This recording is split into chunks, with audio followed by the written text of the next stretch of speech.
how can we be more like Jesus and be a friend, a friend who loves at all times, and a brother that's born for adversity. That when adversity comes, you don't run. You were born for that time to be there with that friend, that family member. You don't judge. You love, you accept, you coach, you help, you mentor, you give grace, you give mercy, you support. And a lot of times when someone face plants, it's a significant emotional event, and they may not know how they need help. So just help them, just be there, just be present. Welcome to the EQ Gangster podcast, where you will learn practical tools to grow your mental and emotional health and intelligence to be the best version of yourself, both at work and at home. It is real, raw, and transformational. The journey of emotional growth isn't easy, but it's worth it. I believe in you.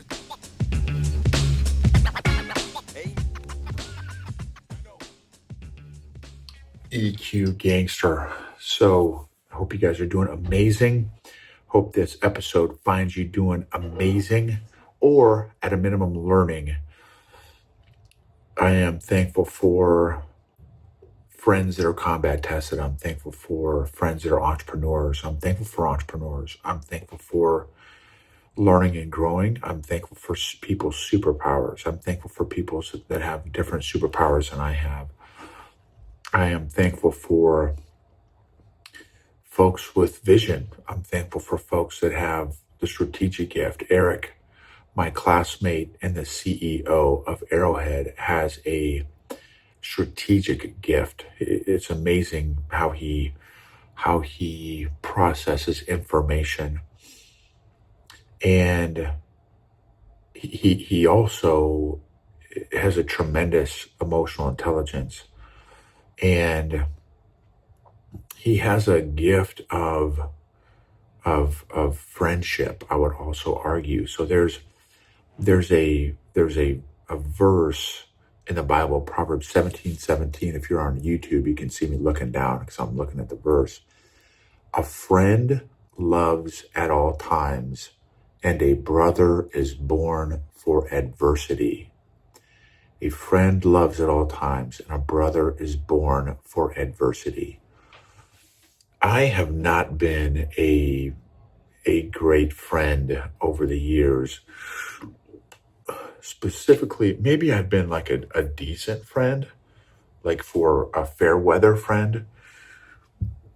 I don't think I have been a good combat tested friend, largely because I guess I haven't seen it well. I haven't modeled it. I haven't seen it modeled well in those around me. I know, and man, I'm going to say it. I'm going to say something that might trigger some folks. So this is a little bit of a trigger alert here. So just take this for whatever it's worth. That, I think some people are better emotionally equipped than others. And there are some Christians, let me use them specifically because that's kind of my, let's say, background. I don't know that a lot of Christians are very good at helping the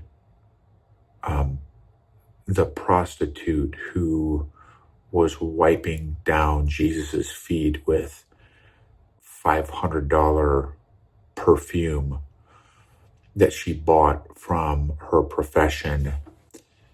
And I think a lot of us would act like the tax collector who was sitting next to Jesus saying, don't you know who's wiping your feet right now? Like, she's a prostitute. Like, why are you letting a prostitute wipe your feet right now? If you were really Jesus, like you would know who that was, and you know what Jesus said? One who has been forgiven much loves much.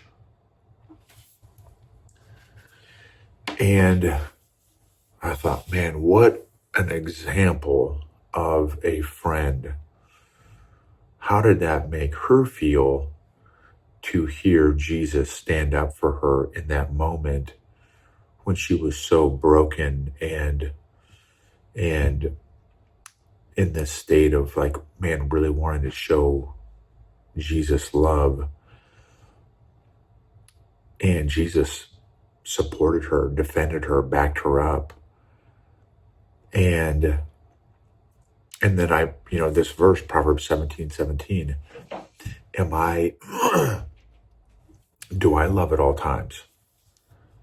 If and when I have a friend who face plants, do I love at all times? Or am I more like the tax collector who was sitting next to Jesus, or a Pharisee? I don't remember if he was a tax collector or a Pharisee.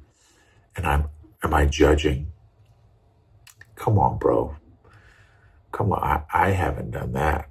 Like, dude, I don't know. I don't know if I can hang out with you. I don't know if I can hang out with that sinner. You're a sinner, dude. You're a sinner. Unlike me, I've only sinned 10 million times. You've sinned 10,000,001 times. So I'm clearly better than you. And I'm not sure if my kind can hang out with your kind. I don't know. Have you seen that before? I've done it. I've absolutely judged other people that have face planted and not come to their aid, not come to their side because of some of it was self-righteousness, and other times it was because I'm like, crap, I don't know how to help them in where they're at. I don't know how to help. They just face planted. I don't know how to help them. I don't know. I'm not EMT certified. I don't know how to fix a broken bone emotionally. Well, I have been on the receiving end of some amazing friends that love at all times and brothers who are born for adversity. And it's a powerful experience to be on the receiving end of what right looks like. And of someone that says that a friend, that he who has been forgiven much loves much. I am painfully aware of my failures and shortcomings, and it is humbling to receive love, grace, forgiveness, mercy when you don't deserve it. And it's healing. It's healing. And because I have received it and seen it and experienced it, now I know what right looks like. When I have friends that face plant, now I know what to do. And at a minimum, just being available and saying, I love you and I am here for you is a powerful gesture, and meaning it, knowing that was me 5 minutes ago, 5 days ago, 5 weeks ago, 5 months ago, 5 years ago. How can we be more like Jesus and be a friend, a friend who loves at all times, and a brother that's born for adversity?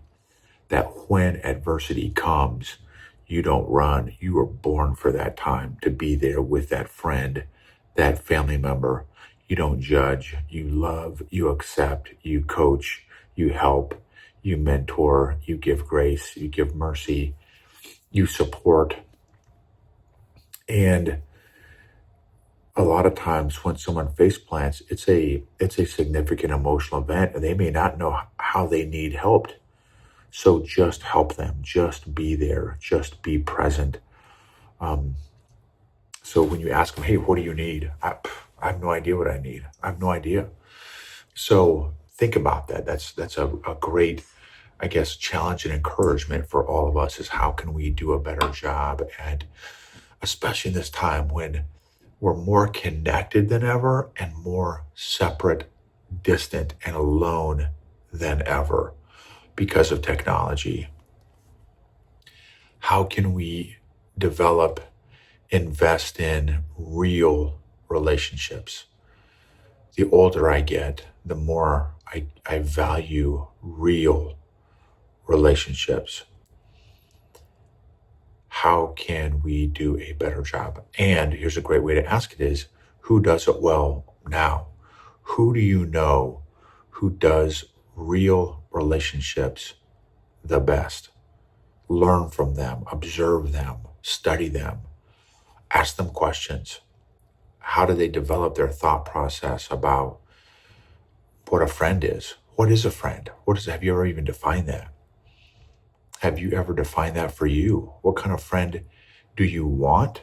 What kind of friend are you?